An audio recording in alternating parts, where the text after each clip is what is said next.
Comrades, ہم نے اپنے کل کے دونوں سیشنز میں ڈسکس کیا ہے کہ کس طرح جو یہ نظام ہے یہ اپنی موت آپ مر رہے اور یہ باقی نہیں رہ سکتا. اور جہاں ہم یہ ڈسکشن کرتے ہیں تو اس کے بعد یہ ڈسکشن میرا خیال ہے بہت اہمیت کی حامل ہو جاتی ہے کہ اگر یہ نظام باقی نہیں رہتا تو پھر کون سا نظام جو ہے وہ آئے گا. اور اس میں کامریڈز ہم آج کے اس سیشن میں یہ ڈسکس کریں گے کہ اگر پاکستان کے اندر بھوک ہے، غربت ہے، جہالت ہے اور اس کو ختم ہونا چاہیے، اس کو مٹنا چاہیے، تو پھر جو پاکستان کے اندر جو نظام آنا چاہیے وہ کیسا ہوگا. اور ہم جو جدوجہد کر رہے ہیں، جس انقلاب کے لیے ہم لڑ رہے ہیں، اس کے بعد جو پاکستان کا نقشہ ہے وہ کیا ہے. اور کامریڈز اس سیشن کے دوران ہم، میرا خیال ہے کہ جو کامریڈز ہیں، ہمارا جو انقلاب کے اوپر یقین ہے، جو اعتماد ہے، وہ 200 گنا تک جو ہے مزید بڑھ جائے گا اور ہم ایک کلیئر پکچر دیکھ سکیں گے کہ ہم جو جدوجہد کر رہے ہیں اس کے بعد ہم جو گین کریں گے وہ کیا ہوگا.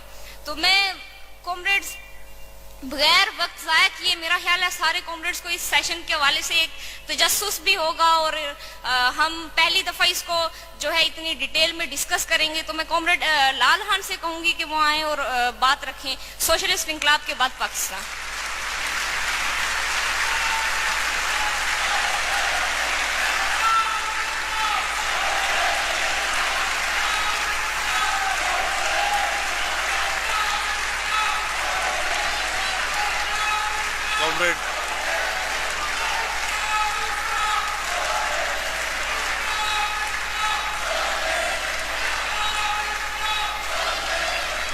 کامریڈ چیئرمین، کامریڈ چیئر، ہمیں چیئرمین کہنے کی اتنی عادت ہوگی کہ میں نے پیچھے دیکھے نہیں ہے کہ مین ہے یا وومن ہے. کامریڈ چیئر پرسن، کامریڈز، میں سمجھتا ہوں کہ آج کی کانگریس کا آغاز ایک بوسیدہ سرمایہ دارانہ مگر بدقسمتی سے اس ملک کے سب سے بڑے اخبار کی خبر سے کروں. یہ آج کا جنگ ہے اور اس میں آج بیک پیج پہ خبر لگی اور خبر کچھ اس طرح کہ پاکستانی طالب علم نے کیمبرج یونیورسٹی کی اسٹوڈنٹ یونین کا صدر منتخب ہونے کا اعزاز حاصل کر لیا. اسلام آباد، ایسوسیٹڈ پریس انٹرنیشنل. پاکستانی ایک طالب علم نے برطانیہ کی عالمی شہرت یافتہ کیمبرج یونیورسٹی کی اسٹوڈنٹ یونین کا صدر منتخب ہونے کا اعزاز حاصل کر لیا. فیصل آباد کے طالب علم ارسلان غنی کیمبرج یونیورسٹی میں ایم اے، ایم فل اور پی ایچ ڈی کے 12,000 طلبہ کی قیادت کریں گے.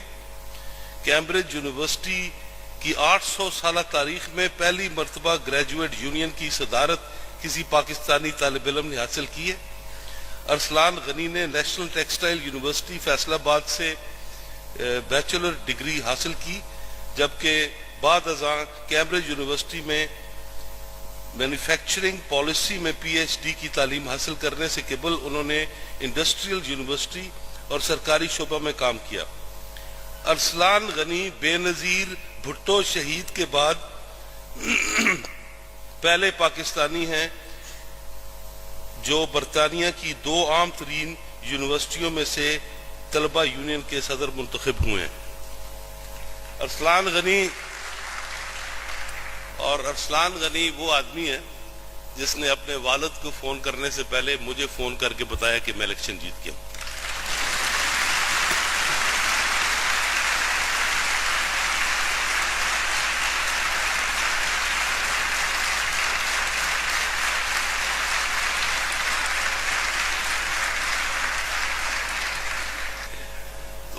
ہم سمجھتے ہیں کہ وہ یونیورسٹیاں جو ماضی میں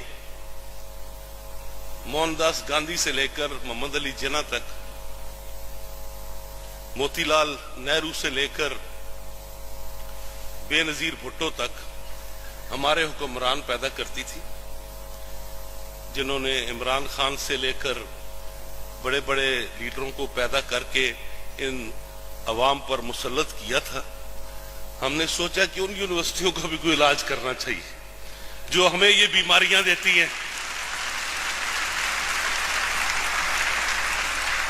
اور ارسلان غنی نے جو کمپین کی ہے، اس کمپین میں اس نے یہ نہیں کہا نہیں میں بڑا اصلاح پسند ہوں، تو میں نہیں، زرداری صاحب کے بڑے ساتھ ہوں، یہ وہ اصلاحات ہونی چاہیے، سوشلزم کا نام نہیں لینا چاہیے، ابھی ٹائم نہیں آیا. ارسلان غنی نے کہا میں مارکسسٹ ہوں اور مارکسسٹ پروگرام پہ الیکشن لڑوں گا.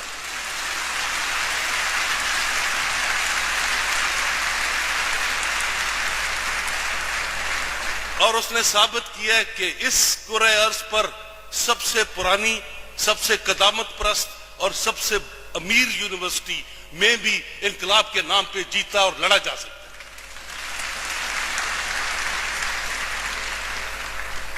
اور اس لیے میں سمجھتا ہوں کہ ہمارے پاس، جیسے مارکس نے کہا تھا، کھونے کو صرف زنجیریں ہیں، جیتنے کو جہاں پڑا ہے. اور آج ہم سمجھتے ہیں کہ یہ سیشن اس لیے رکھا گیا ہے کہ شاید کسی کو کوئی غلط فہمی نہ رہے کہ ہم جس نظام، جس پروگرام کی بات کر رہے ہیں وہ کوئی خواب ہے،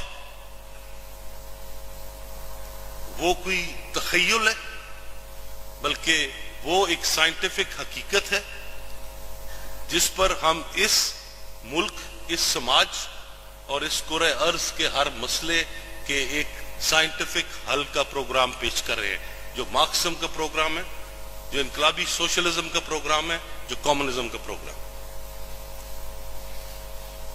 لیکن اس پروگرام پہ بات کرنے سے پہلے ہمیں ایک بات یہ دیکھنا پڑے گا کہ انقلاب اور ریولوشن کیا ہوتا ہے. ہم یہاں بہت نعرے لگاتے ہیں سوشلسٹ انقلاب کے، ہم ریولوشن کی بہت بات کرتے ہیں، لیکن ہمیں خود پتہ ہے کہ ریولوشن کیا ہوتا ہے، ریولوشن کیا ہوگا، جب ہوا تھا تو کیا اس نے کیا تھا. جان ریڈ نے جو کتاب لکھی تھی دنیا کو جھنجھوڑ دینے والے 10 دن، وہ دنیا کیسے جھنجھوڑی گئی تھی، یہ انقلاب کیسے جھنجھوڑتا ہے دنیا کو.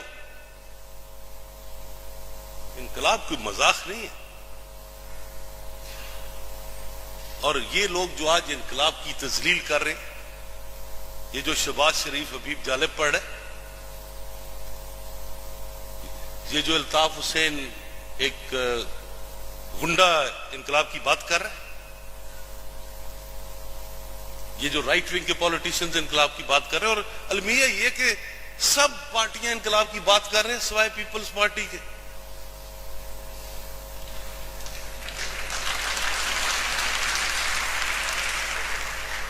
کیونکہ پروگرام صرف پیپلز پارٹی کے میں انقلاب لکھا ہوا اور کسی پارٹی کے پروگرام میں انقلاب نہیں ہے.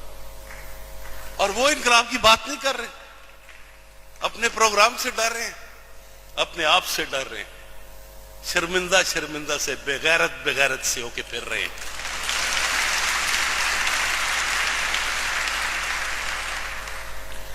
لیکن ہمیں یہ دیکھنا ہوگا کہ انقلاب کیا ہوتا ہے.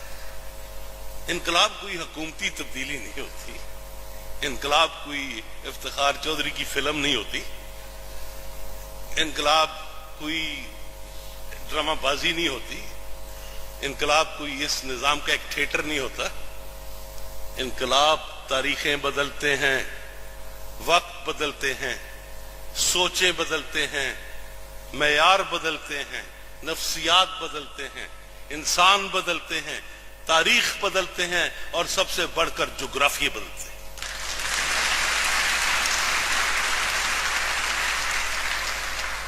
انقلاب سماج کی کوکھ سے ابھر کر سماج کو نیچے سے لے کر اوپر تک بدل دیتے ہیں. نہ یہ ریاستیں رہتی ہیں، نہ یہ عدالتیں رہتی ہیں، نہ یہ پارلیمنٹ رہتی ہیں، نہ یہ فوج رہتی ہے، نہ یہ حکمران رہتے ہیں، نہ یہ اس نظام کا ایک ذرہ بچتا ہے. انقلاب جھنجھوڑ دیتا ہے. آپ کا کیا خیال ہے، پاکستان میں سوشلسٹ انقلاب ہونے کے بعد پاکستان رہ سکے گا؟ انقلاب کے بعد کوئی پاکستان نہیں ہوگا، انقلاب کے بعد سوشلسٹ فیڈریشن ہوگی. یہ کیسے ممکن ہے کہ پاکستان میں انقلاب ہو تو ہندوستان نہ بدلے، افغانستان نہ بدلے، ایران نہ بدلے؟ وہ وقت چلا گیا جب انقلاب روس کی خبر بر صغیر میں 2 ہفتے بعد پہنچی تھی کہ روس میں انقلاب ہو گیا۔ ابھی تو انقلاب ہم لوگ ٹیلی ویژن پہ دیکھتے ہیں۔ ہم نے مصر کے انقلاب ٹیلی ویژن پہ دیکھا ہے، ہم چلی کے انقلاب کو بھی ٹیلی ویژن پر دیکھ رہے ہیں۔ ہم آج انقلاب جہاں ہو رہا ہوتا ہے لائیو نشر ہوتا ہے، اور جب انقلاب لائیو نشر ہونے شروع ہو جائیں اور ایک انقلابی پارٹی کی قیادت میں ہو تو یہ ٹیکنالوجی جس کو حکمران ہمیں گمراہ کرنے کے لیے استعمال کرتے ہیں، یہ ٹیکنالوجی انہی کی موت بن جاتی ہے۔ جیسے مارکس نے 1857 کی جنگ آزادی پہ جو کتاب لکھی تھی، اس میں اس نے کہا تھا کہ ہندوستان میں جو ریلوے کی لائن بچھائی جا رہی ہے اس کا ایک ایک میل، ایک ایک اس پٹڑی کا میل جو بچھ رہا ہے وہ برطانوی سامراج اپنی قبر کھود رہے۔ اور انہوں نے ٹیکنالوجی بنائی ہماری محنت پر تشدد کرنے کے لیے، انسان کو سہل اور آرام دہ کرنے کے لیے نہیں، انسان کو ٹیکنالوجی اور مشینری کا غلام اور مفلوج بنانے کی کوشش کی۔ ٹیکنالوجی انسان کو راحت نہیں دے رہی، آج ٹیکنالوجی انسان کے خون کو مزید نچوڑ رہی ہے۔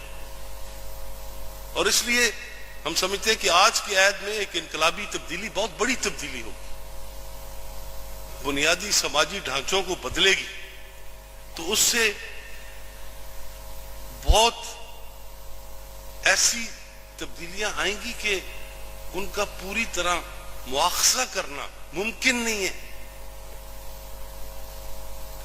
ہم نے لکھا ہے یہ ڈاکومنٹ،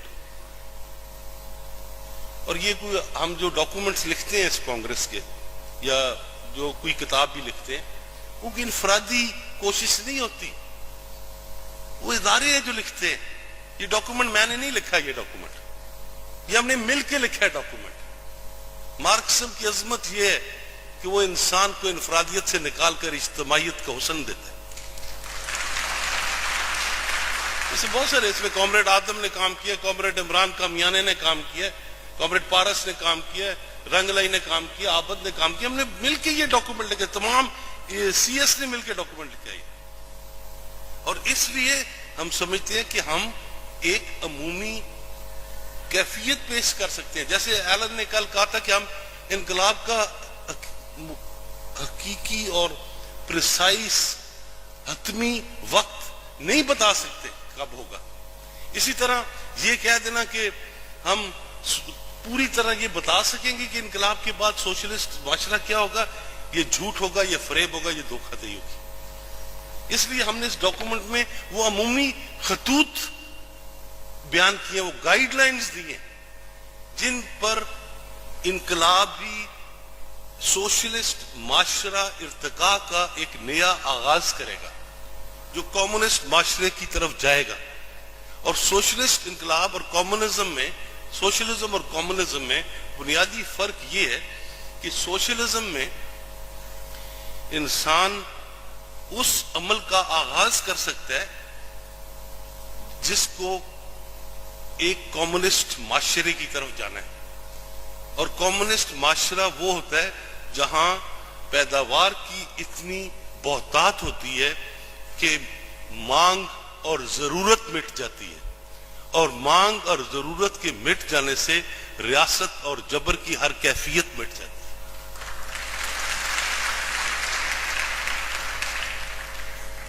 اور اسی لیے ہم کوئی خواب نہیں دے رہے، یہ کوئی مذہب نہیں ہے، یہ کوئی عقیدہ نہیں ہے، ہم کسی جنت کا خواب نہیں دے رہے۔ ہاں، ہم ایک جنت بنانے کی طرف جا رہے ہیں، لیکن ایسی کوئی جنت نہیں ہوگی جہاں 70 حوریں انتظار کر رہی ہیں۔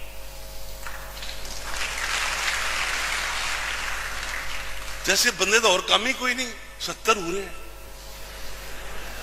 یہ کیا ہے؟ دودھ کی نہریں چل رہی ہیں، سارا کولیسٹرول۔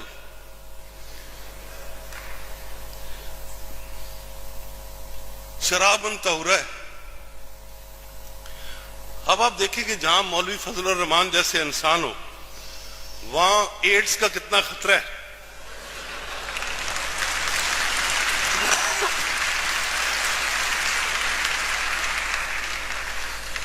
اس لیے اگر آپ میں سے کوئی جنت میں چلا جائے حوروں سے بچ کے رہنا.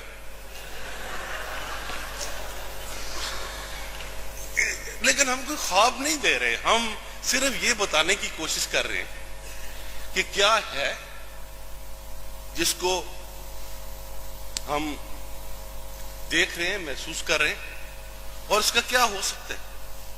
مجھے یاد ہے ہمارے ایک استاد تھے دادا میر حیدر, ان کو ایک بار ہم نے پاسپورٹ لے کے دینا تھا. ہم نے سپریم کورٹ آف پاکستان میں ایک کیس دائر کیا, تو جسٹس دوراب پٹیل ایک بہت عظیم جج تھا اس ملک کا, ہمیں اچھے ہر کوئی افتخار کانا نہیں ہوتا, تو گورنمنٹ نے بندی لگائی ہوئی تھی. تو دوراب پٹیل نے کہا یہ کیا بکواس ہے, ایک بوڑھا آدمی ہے, اور دادا میر حیدر کا نام امریکہ میں ٹونی تھا, رشیا میں الیکسیف تھا, کبھی کچھ تھا, ایکٹیوسٹ تھا, بولشوک تھا, لیکن اس کو زیادہ نظریاتی سمجھ نہیں تھی, لیکن اس نے ساری زندگی بولشوزم اور کمیونزم کے لیے لڑائی کی تھی. تو کیس جب اس کے حق میں ہو گیا, اس کو پاسپورٹ مل گیا, تو دوراب پٹیل کا جو باپ تھا وہ دادے کا بڑا مداح تھا, کیونکہ دادا امیر حیدر ایک بار میسور میں ہندوستان میں ایک کورٹ میں کمیونسٹ ہونے کی وجہ سے اس پر کیس چلا, تو وہاں کا جو انگریز جج تھا, یہ پارٹیشن سے پہلے کی بات تھی, تو اس نے دادا میر حیدر کو کہا کہ تم ایک کینسر ہو اس سماج میں. تو دادا میر حیدر نے کہا تھا کہ if I am a cancer I have metastasized long ago, کہ اگر میں کینسر ہوں تو میں پھیل چکا ہوں, اب روک نہیں سکتے تم مجھے. اور اس لیے دادا امیر حیدر اس سٹیج پہ تھا اور ہم اس سٹیج پہ ہیں جس پہ ہم اس چیز پہ یقین رکھتے ہیں جس کو ہم محسوس کر سکیں. ہم یہ محسوس کر سکتے ہیں کہ بھوک کی تکلیف کیا ہوتی ہے, درد کی اذیت کیا ہوتی ہے, لا علمی کا جرم کیا ہوتا ہے, بیماری کی وجہ کیا ہوتی ہے. اور اس پس منظر میں ہمیں دیکھنا پڑے گا کہ ہم سب سے پہلے اس انقلاب کے بعد جن ضروریات کی اہمیت ہے ان کو کیسے فوقیت دے سکتے ہیں. کہ سب سے پہلے ہم دیکھتے ہیں کہ اس معاشرے کا سب سے بڑا مسئلہ کون سا ہے. اس معاشرے کا سب سے بڑا مسئلہ انسانی زندگی کی صحت ہے. اور صحت کا کیا مسئلہ ہے کہ بہت سی قابل علاج بیماریوں سے لوگ مر جاتے ہیں. یہاں پر علاج کروانا ایک عیاشی, ایک جرم بن چکا ہے.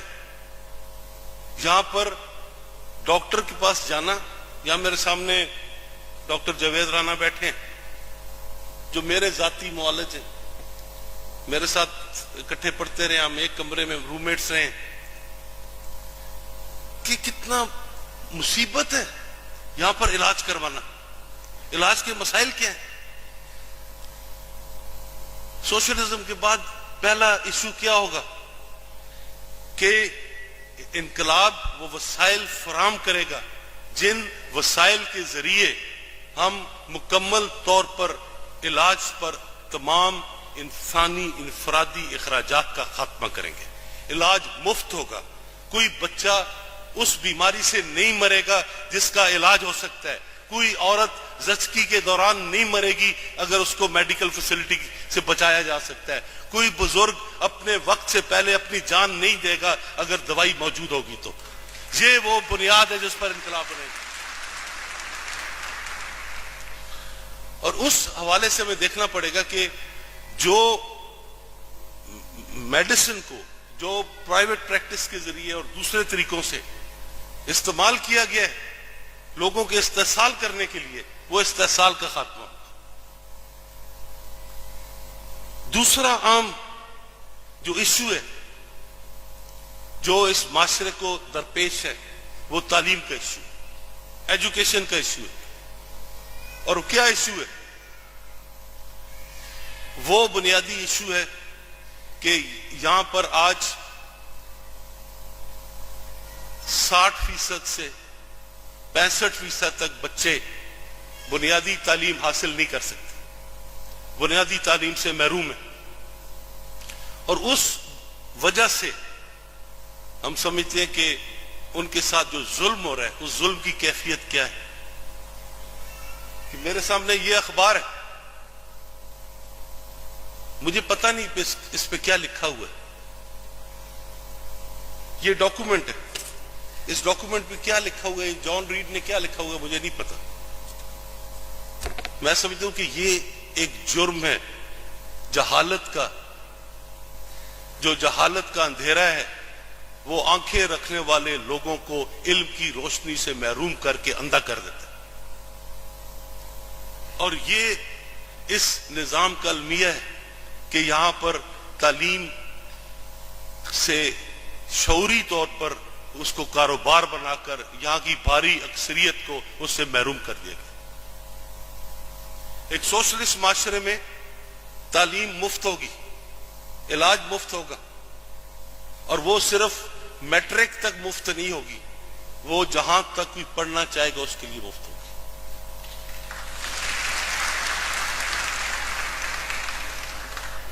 اور اس کے بعد توانائی کا مسئلہ ہے. بجلی نہیں، ابھی بھی اس وقت لوڈ شیڈنگ ہے، یہ جنریٹر پہ چل رہا ہال. اور اس لوڈ شیڈنگ کی اس اذیت میں آج کیفیت کیا ہے کہ اس وقت جو انڈیپینڈنٹ، میرے خیال کچھ شرم آ گئی ہے ان کو، انہوں نے لائٹیں آن کر دی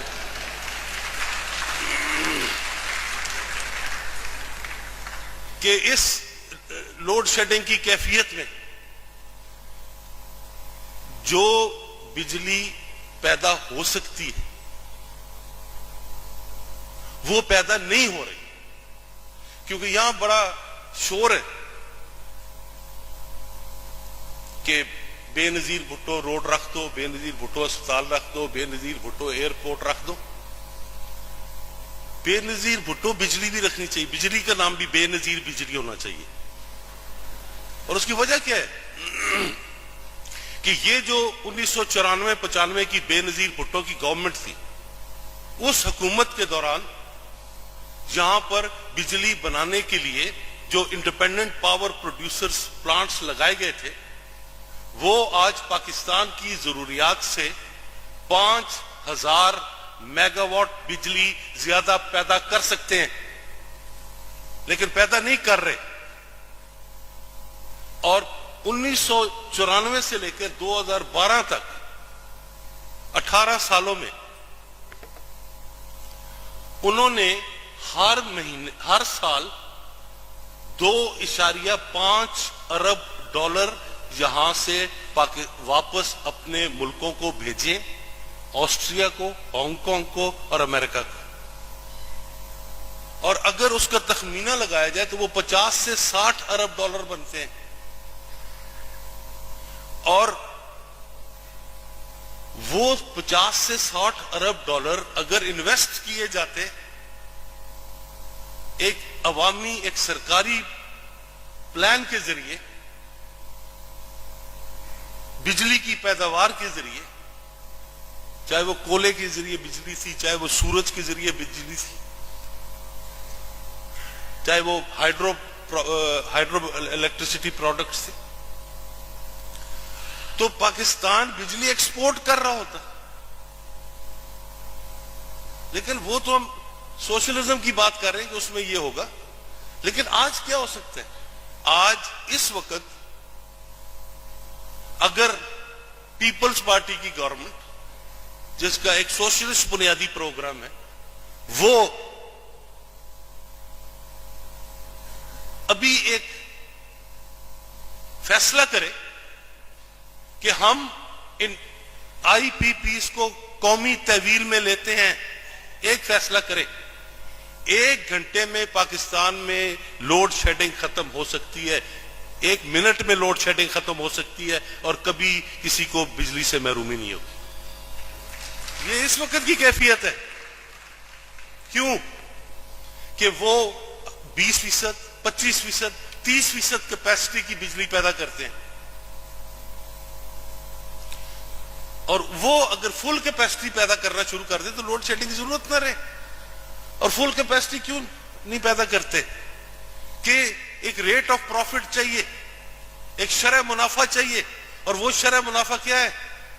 کہ اس سال ہمیں اتنے پیسے چاہیے فی یونٹ بجلی کے, اگلے سال اتنے ملیں گے, اس سے اگلے سال اتنے ملیں گے, اس سے اگلے سال اتنے ملیں گے. اور وہ حکومت دیتی ہے تو بجلی بنتی ہے, حکومت بند کر دیتی ہے تو بجلی بننی بند ہو جاتی ہے. وہ کون ہے یار وہ لوگ جو یہ بجلی بنا رہے ہیں؟ کیا ان کے پاس کیا اہلیت ہے؟ کیا بجلی تو یہاں کا مزدور بناتا ہے, کام تو یہاں کا محنت کش کر رہا ہے. وہ وہاں سے ایک ملٹی نیشنل کمپنی کے ذریعے یہاں پر ٹھیکہ لے کے بے نظیر حکومت سے یہاں کے لوگوں کو برباد کریں. یہ آمریت ہے, یہ سامراجیت ہے, یہ جبر ہے, یہ ظلم ہے جو اس ملک میں ہر شعبے میں ہو رہا ہے, صرف بجلی کے شعبے میں نہیں ہو. ان انڈیپینڈنٹ پاور پلانٹس کو اس وقت اگر قومی تحویل میں لیا جائے تو بجلی کی لوڈ شیڈنگ 1 منٹ میں ختم ہو سکتی ہے. اور آپ روز دیکھیں, پہلے وہ ایک جانور تھا راجہ پرویز اشرف جس کا نام, وہ اعلان کرتا تھا کہ لوڈ شیڈنگ ختم ہو جائے گی. ابھی ان کی ایک سلیپنگ بیوٹی مچھندر ہے نوید قمر, وہ کہتا ہے دسمبر سے بجلی وہ لوڈ شیڈنگ ختم ہو جائے گی, اعلان کرنے کے ہفتے بعد پھر لوڈ شیڈنگ شروع ہو جاتی ہے. کیسے لوڈ شیڈنگ ختم ہوگی؟ کیونکہ اس وقت بجلی کے سب سے زیادہ مقروض 3 ادارے ہیں. گیلانی صاحب کا دولت خانہ جس کو پرائم منسٹر ہاؤس کہتے ہیں, زرزاری صاحب کا دولت خانہ اور کیانی صاحب کا دولت خانہ. یہ 3 سب سے بڑے نادہندگان ہیں جنہوں نے 346 ارب روپے کے بل ادا نہیں کیے ہوئے, اور بل وہ ادا نہیں کرتے اور بجلی سے غریب محروم رہتے ہیں جن کی کوٹڑی میں صرف 1 آدھ بلب جلتا ہے, جن کو پنکھا بھی نصیب نہیں. ان کی بجلی ان کو بل ادا کرنا پڑتا ہے. اور المیہ کیا ہے کہ غریب لوگ بل دے کے بجلی سے محروم رہ رہے ہیں, بل دے رہے ہیں بجلی آ نہیں رہی, اور بجلی کی پرائس ہر مہینے بڑھ رہی. اسی حوالے سے اگر ہم گیس کی کیفیت دیکھیں, کوئلے کی کیفیت دیکھیں, توانائی کے دوسرے ذرائع کی کیفیت دیکھیں, تو جیسے کل میں نے کہا تھا کہ 3000 ٹریلین خرب کیوبک فٹ گیس اس وقت بلوچستان میں, کئی ہزار ٹن کوئلہ تھرپارکر میں, اسی طرح سالٹ رینج میں, پشتونخوا میں بے پناہ وسائل ہے, بے پناہ ذخائر ہے, بے پناہ معدنیات ہے. ان کو کیوں نہیں بروئے کار لا کے یہاں پر توانائی پیدا کی جا سکتی؟ اس لیے کہ جس حکومت کے پاس جو بجٹ ہے اس کا 60% سامراجی قرضوں کی ادائیگی پر صرف ہوتا ہے, 30% فوج پر صرف ہوتا ہے, اسلحے پر صرف ہوتا ہے, اور 10% باقی بدکاریوں پہ صرف ہوتا ہے. تعلیم پر 1.2% صرف ہوتا ہے, اور علاج پر 0.4% صرف ہوتا ہے. اس سے کم شاید ہی کوئی ملک ہو جو انسانوں کی زندگی پر اتنے کم پیسے صرف کرتے ہیں. وہاں جو وسائل, جو سرمایہ درکار ہے, اس بنیادی انویسٹمنٹ کے لیے جس کے ذریعے ایکسپلوریشن کی جائے تیل نکالنے کی, اس کوئلے کو استعمال میں لایا جائے, اس گیس کو نکالا جائے تاکہ انسانی ضروریات پوری ہو سکتی, کیا حالت ہے؟ صنعت بند ہو رہی ہے, انڈسٹری بند ہو رہی ہے. انڈسٹری اس لیے بند ہو رہی ہے کہ پروفٹ نہیں آ رہے. ایک سوشلسٹ انقلاب میں تمام صنعت کو، تمام ذرائع پیداوار کو، تمام معدنیات کو، تمام ایکسپلوریشن کو قومی تحویل میں لے کر، اجتماعی اور اشتراکی ملکیت میں لے کر صرف ایک مقصد کے لیے استعمال کیا جائے گا کہ ان کا مقصد منافع نہیں رہے گا، ان کا مقصد انسانی ضروریات کی تکمیل ہوگی، انسانی ضروریات کو پورا کرنے کے لیے پیداوار ہوگی۔ پیداوار کا مقصد لوٹ مار نہیں ہوگا، منافع نہیں ہوگا، پیداوار کا مقصد انسانی ضروریات کو پورا کرنا۔ یہ ایک بنیادی فرق ہے جس کو سمجھنے کی ضرورت ہے۔ اسی پس منظر میں اگر ہم زراعت کو دیکھیں تو زراعت کی کیا کیفیت ہے کہ آج بارش ہوتی ہے تو فصل ہوتی، بارش نہیں ہوتی تو فصل نہیں ہوتی، غریب کسان مر رہے، مزارع برباد ہو رہے ہیں، اور یہاں تک کہ جاگیردار بھی برباد ہو رہے ہیں۔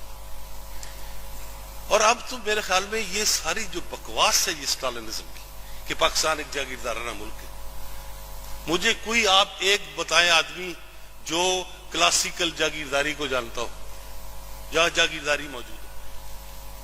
ہر جگہ کیش ریلیشنز ہیں، پیسے کے براہ راست سرمایہ کے ریلیشنز ہیں، سرمایہ سرائیت کر چکا ہے دیہی آبادی میں، زراعت میں، پسماندہ ترین علاقوں میں۔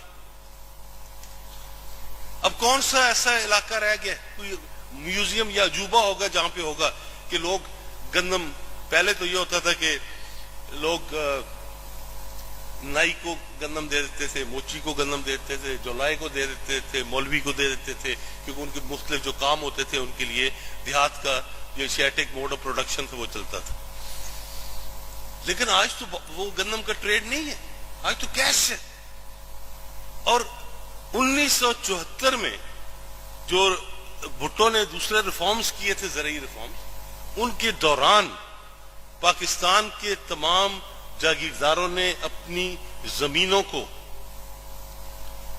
بینکوں میں گروی رکھا کے 100 ایکڑ سے زیادہ 94% تمام زرعی جو ملکیت تھی اس کو بینکوں میں گروی رکھوا کر ان سے پیسے لے کر انہوں نے انڈسٹری لگائی تھی، جس میں صادق قریشی کی پیپسی کولا ہے، صلاح الدین چانڈیو کی کراچی میں انڈسٹریلائزیشن ہے، اور دوسری اس قسم کی بہت ساری مثالیں۔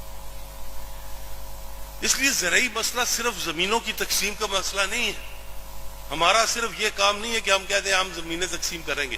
ہاں، جہاں محنت کشوں کو، کسانوں کو یہ ڈیمانڈ ضرورت سے زیادہ چاہیے ہوگی کہ ہمیں اپنی زمین دی جائے، ہم زمین دے دیں گے، ہم بانٹ دیں گے زمین، لیکن ہماری کوشش ہوگی کہ ہم جدید ٹیکنالوجی اور جدید جو میکنائزیشن ایگریکلچر کی، زراعت کی جو جدیدیت ٹیکنالوجی کے ذریعے بڑے فارموں کو، کلیکٹیو فارموں کو، جس میں کلاسیکل کسان نہیں ہوں گے بلکہ زرعی مزدور کام کریں گے، ان کے ذریعے پیداوار کر سکیں۔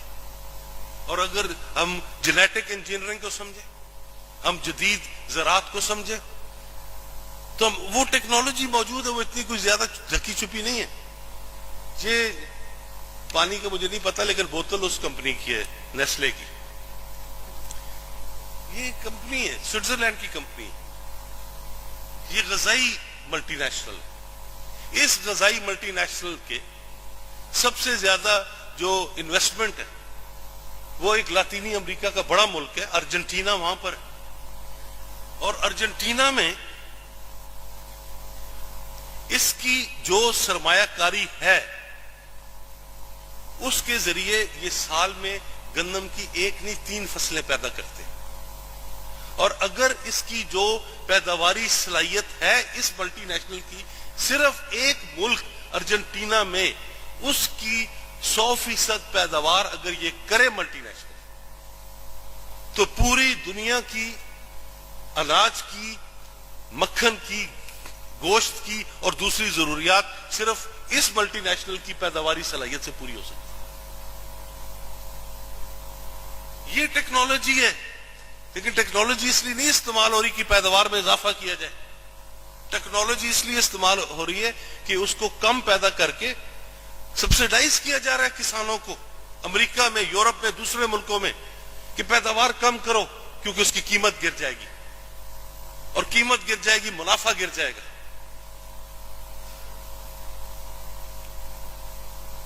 لیکن اگر پاکستان میں ایک سوشلسٹ ریولوشن آئے گا تو اس میں بڑے پیمانے پر دیہی اور شہری زندگی میں جو تفریق ہے، جو فرق ہے، اس کا خاتمہ کیا جائے، شہر اور دیہات کی جو پسماندگی اور جہالت ہے اس کا خاتمہ کیا جائے گا۔ جیسے ہم مثال دیتے ہوتے کہ یہ جو موٹر وے بنی ہے،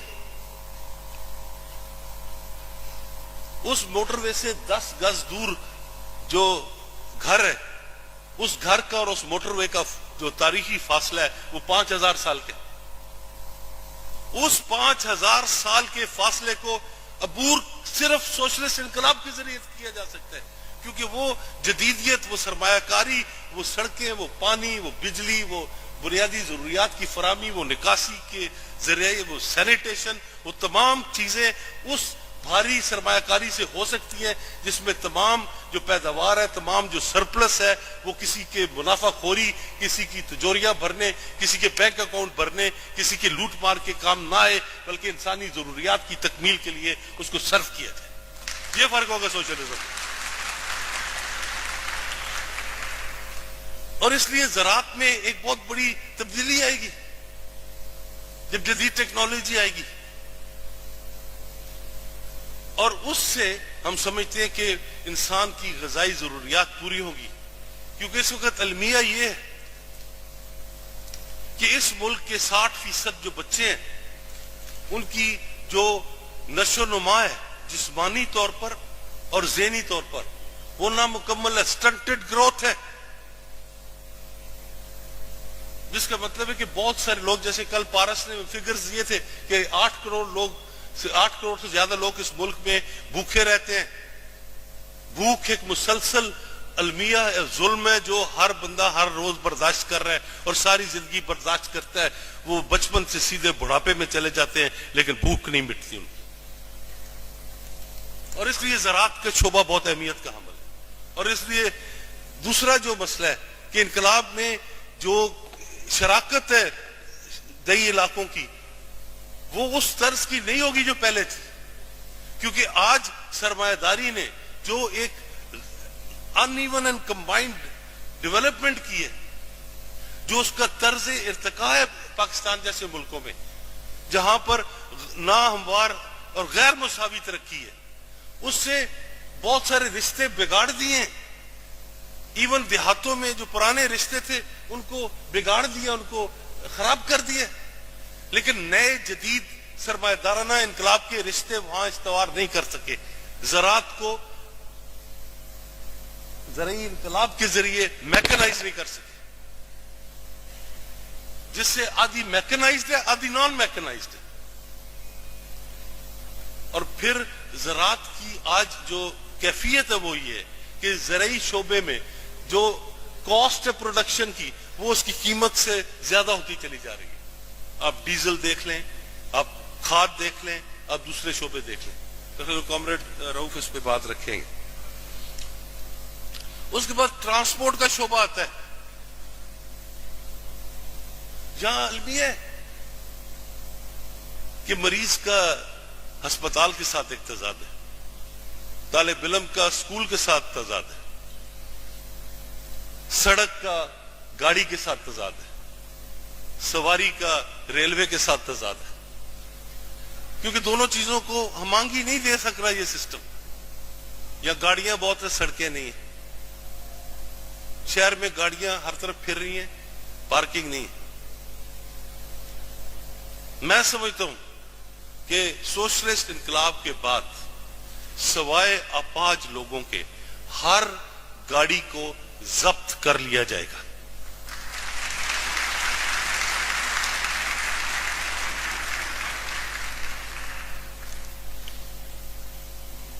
اور جو رہائش اور گاڑیوں کا مسئلہ ہے، وہ مسئلہ کیا ہے کہ اس سماج میں جو ظلم ہے، جو بربریت ہے، جو لوٹ مار ہے، انسان